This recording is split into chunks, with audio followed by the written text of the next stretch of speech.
السلام علیکم دوستانو، ښه راغلاست درته وایم ایش اسکانر یوټیوب چینل ته. نن خپرونه ده اوتې بوتې، نو موږ سره اوس یو ویډیو تر اخره وګورئ. نن د یو ډاکټر کمبخت سره یو عجیبه کار شوی و. یو پهلوان سړی ډاکټر صاحب ته راغی او ورته یې وویل ډاکټر صاحب زه ډېر زیات پهلوان یم، څه وکړم؟ ډاکټر صاحب ورته ویلي 4 کیلومتره لار په خپلو پښو وهه. نو 3 میاشتې بعد دغه پهلوان سړي ډاکټر صاحب ته زنګ راووهل او ورته ویل چې ډاکټر صاحب زه خو دوښم ته ورسېدم. یو سپي یو پیشکه ونیوله او سپي ورته وویل چې نن دې خورم. پیشکې هم ورته وویل چې زه سپیه، زما 7 څاګانې دي، ومې خوره، هېڅ غم مې نشته. نو سپي ورته وویل چې زه یوازې نه یم، ما سره 6 نور ملګري هم دي.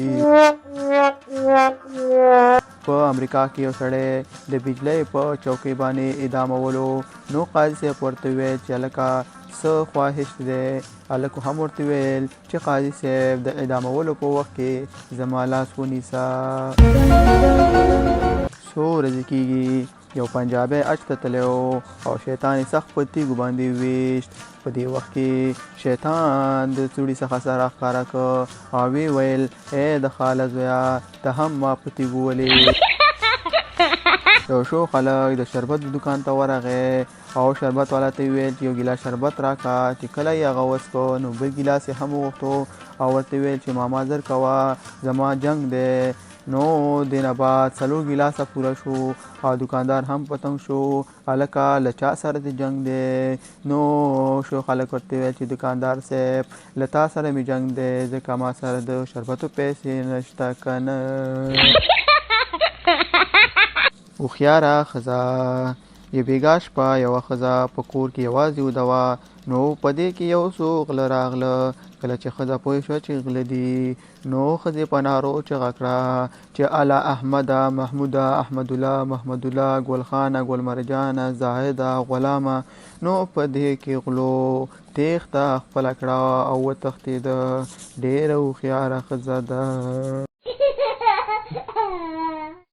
بیګا د نصرالدین نه یو چا خر پټ کو او دغه سړي دا خر خرڅولو ته میلې ته بوتلو.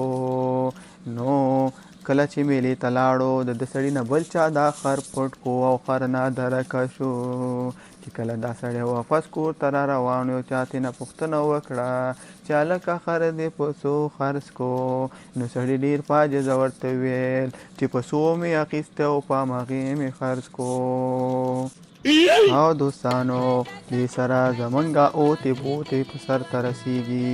نو هیله کوم تر بلې ویډیو پورې زمونږ یوټیوب چینل سره سبسکرایب کړئ، لایک یې کړئ، شیر یې کړئ چې څومره هم د لاسه کېږي که نه یې ویې کړئ در سره د الله په امان.